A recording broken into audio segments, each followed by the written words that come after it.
Terima kasih tuh luka yang kau beri. Ku tak percaya kau telah begini. Oh, dulu kau menjadi malaikat di hati. Sampai hati kau telah begini. Berkali-kali kau katakan sendiri, kini ku telah benci, cintaku telah pergi. Pergi saja kau pergi, tak usah kembali. Percuma saja kini hanya mengundang perih. Cukup tahu ku dirimu, cukup sakit ku rasakan kini.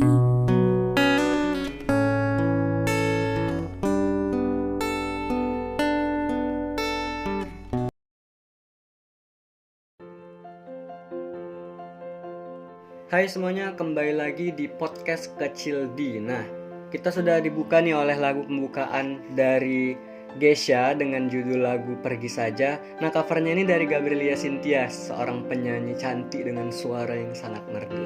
Nah, sesuai dengan lagunya dan isinya yang pedih gitu, menceritakan tentang kekecewaan seorang dengan orang yang dulunya pernah dicintai tapi malah mengecewakan, seperti itu. Sungguh sedih ya, seperti itu. Nah, sesuai dengan lagunya nih, kalian pasti tahu lah ya, di sini kita akan membahas santai sedikit tentang patah hati.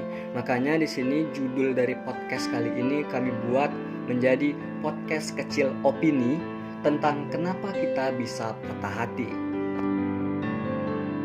Bagian dari kita pasti tahu kalau patah hati mungkin akan menjadi momok yang paling menakutkan dan menyakitkan. Siapa sih yang mau patah hati seperti itu? Patah hati muncul akibat dari kehilangan hal yang kita cintai. Hal-hal yang menurut kita itu berharga, seperti kehilangan barang, sampai kehilangan kekasih karena putus atau ditinggal karena kematian. Nah, dan yang paling sangat menyakitkan itu ketika patah hati sudah menyerang fisik dan mental kita, yang membuat kita menjadi orang yang ya tiba-tiba menjadi sangat lemah, seperti itu kan. Nah, patah hati itu bukan hal yang sepele ya teman-teman. Jadi jangan sampai kalian malah menyepelekan patah hati dan menganggap bahwasannya alah, patah hati hal yang biasa aja, normal, wajar gitu. Nah, tapi ini menyangkut bagaimana cara kita menghadapi hancurnya patah hati gitu. Jadi tidak boleh disepelekan, karena kalau misalnya kita tidak bisa menghadapinya, yang akan terjadi adalah kita akan kesulitan untuk menjalani kehidupan kita ke depannya. Maka dari itu, untuk menambah wawasan kita mengenai apa sih sebenarnya patah hati itu, nah di sini kami telah merangkum sedikit tentang teori dari patah hati itu yang bersumber dari sampaikapan.com. Semoga dengan adanya podcast dengan episode spesial kali ini, kita dapat sama-sama menambah wawasan seputar hati. Jadi kita tidak salah arti gitu dalam mengartikan sebenarnya patah hati ini apa sih gitu kan. Dan yang pasti di sini kita membuat teori bukan hanya teori-teori semata ya, karena di sini kita akan menyampaikan teori dari pandangan medis dan psikologis juga. Jadi kalian jangan sampai ketinggalan. Kalau kalian mau catat bisa catat, kalau kalian mau mendengar saja boleh, karena sebagian orang mendengar itu lebih baik ya. Jadi untuk kalian yang mau mendengarkan ini, semoga kalian bisa mengimplementasikannya dan bisa membuat hal menjadi positif karena sudah mendapatkan wawasan tentang patah hati ini. Tanpa menunggu panjang lebar lagi, mari kita mulai podcast kecil opini. Kenapa kita bisa patah hati? Yang pertama, menurut pandangan medis, kenapa kamu bisa patah hati? Hal ini karena kita memiliki hormon yang namanya oksitoksin dan dopain yang diproduksi dalam otak kita. Nah, guna dari hormon ini adalah untuk mengatur emosi kita. Dan ketika kita sedang stres, secara otomatis kedua hormon ini akan berkurang dan akan digantikan dengan hormon kortisol dan epinefrin yang memiliki efek perlawanan dari stres kita sendiri. Sehingga efeknya adalah membuat dada kita menjadi membengkak. sehingga merasakan sakit dan tertekan. Dan inilah yang menyebabkan sakit hati dan merasakan sesak di dada, seperti itu teman-teman. Nah, ketika kita merasakan sesak di dada, secara otomatis akan membuat jantung kita ini menjadi lebih sakit dan air mata yang bercucuran yang tidak tertahankan. Itu menurut pandangan medis. Selanjutnya kita akan membahas dari pandangan psikologis. Patah hati itu terjadi ketika keadaan yang tidak kamu harapkan menjadi sebuah kenyataan dan kamu akan meresponnya secara psikologis. Nah, dalam teori psikologis ini sendiri ada 5 jenis fase dalam patah hati. Ini menurut psikologis ya. Yang pertama itu ada shock. Mungkin hal yang pasti kalian ketahui gitu. Ketika kita kaget tentang apa yang sudah terjadi, seperti itu. Yang kedua itu adalah fase denial, yaitu menolak keadaan yang telah terjadi karena kamu tidak menginginkan hal itu terjadi. Fase yang ketiga ada anger. Kamu merespon keadaan tersebut dengan emosi kemarahan yang mendalam. Fase yang keempat ada burgeoning, yaitu kamu mulai merasakan dan bertanya pada diri sendiri, apa saja kesalahan yang kamu perbuat. Lalu kamu berpikir dan kayak berkata gitu dalam hati, coba aja aku gak lakuin ini, pasti ini gak akan terjadi. Nah, itu disebut dengan fase burgeoning. Nah, yang kelima itu adalah fase dimana ketika keempat fase ini sudah terlaluin, maka fase kelima ini akan timbul, yaitu fase kehancuran. Dimana fase ini kalian akan merasakan kesedihan, kegelisahan karena tidak bisa menerima kenyataan, yang menyebabkan kamu tidak bersemangat, bahkan mengganggu fisik kamu nih teman-teman. Nah, inilah kelima fase-fase yang menunjukkan respon kamu pada keadaan yang tidak kamu inginkan, sehingga timbul rasa patah hati dalam psikologis kamu. Nah, ini menurut teori dari psikologis ya. Mungkin sangat sakit dan sangat kompleks ya ketika kita mengetahuinya gitu. Dalam fase-fase ini ada shock sampai kehancuran itu terjadi ketika kita patah hati. Lalu teman-teman, patah hati itu pasti begitu sakit karena menurut dari psikologis, otak kita itu sulit untuk membedakan mana kejadian fisik dan mana yang hanya di pikiran kita saja.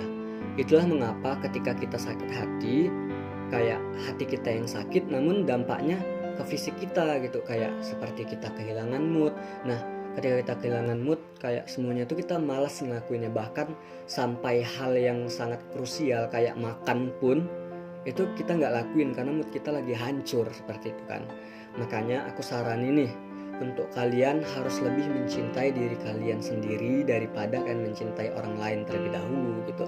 Daripada kalian memikirkan orang yang sudah meninggalkan kalian, toh dianya aja nggak peduli, ngapain kalian peduli sama dia gitu kan. Itulah mengapa kayak udahlah, cintai dulu diri kalian baru cintai orang lain. Jangan sampai gara-gara itu kalian nggak makan dan nyakitin fisik kalian sendiri. Bener nggak teman-teman? Nah, selanjutnya ini ada dari sisi medisnya lagi tentang patah hati. Nah, patah hati ini akan mengaktifkan beberapa saraf otak seperti kesedihan dan kemarahan. Dan kita akan kehilangan saraf yang namanya anterior cingulate cortex, atau biasa disebut dalam istilah medisnya itu ACC. Nah, saraf ini berfungsi untuk mengatur emosi dan kognitif kita agar lebih stabil gitu. Nah, akibat dari kita kehilangan saraf ACC ini, makanya ketika kita patah hati, kita akan merasakan perasaan yang tidak nyaman dan seperti terjadi nyeri pada tubuh, atau biasa kita sebut dengan hektik gitu, kayak nggak merasa nyaman aja sama diri kita, kayak perut kita tiba-tiba kram dan lain sebagainya. Nah, dampak besar dari patah hati ini menurut medis adalah timbulnya yang namanya penyakit broken heart syndrome, yang merupakan salah satu bentuk kelainan dari sistem jantung. Sindrom ini membuat aliran darah kita tidak cukup dan bisa menimbulkan yang namanya gagal jantung. Nah, inilah akibat dari ketika kita stres yang berlarut-larut. Jadi untuk kalian yang sering stres secara berlarut-larut, tolonglah hentikan.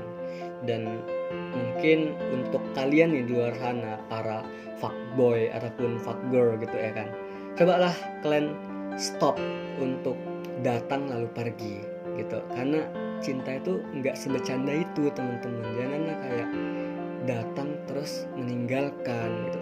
Tolonglah jangan maini perasaan seseorang. Selanjutnya nih ada juga dari psikologi Deborah Srani yang telah menemukan bahwa patah hati akan membuat kita stres yang berlebihan, yang akan berujung kepada depresi. Dan reaksi normalnya ialah kita akan langsung merasakan sedih, kecewa, merana, dan membuat perasaan negatif terus-terus dan sangat-sangat terus dirasakan dalam waktu yang lama. Itulah mengapa ketika kita patah hati kayak selalu ada dalam pikiran kita kayak negative thinking tentang keadaan kita sendiri. Kayak aku tuh gak bisa hidup tanpa dia, kenapa sih aku diginiin, kayak overthinking gitu loh tentang keadaan diri sendiri. Bahkan sampai nggak percaya sama diri sendiri bahwasannya dia bisa bahagia tanpa orang itu. Inilah mengapa bahwa kita sangat dianjurkan untuk tidak berlarut-larut dalam kesedihan dan kenangan bersama seseorang yang dulunya kita cintai yang sekarang udah pisah gitu. Seperti contoh kayak putus dengan kekasih, itu pasti menyakitkan, tapi cobalah terima kenyataan dan cobalah untuk tetap berjalan menghadapi tujuan dan kehidupan kamu selanjutnya. Nah, teman-teman kan bisa juga ngasih saran nih di kolom komentar bagaimana sih tanggapan kalian tentang patah hati ini. Nah, kita lanjut nih. Teman-teman pasti pengen tahu juga nih kan cara-cara ampuh untuk mengatasi kesedihan yang berlarut-larut.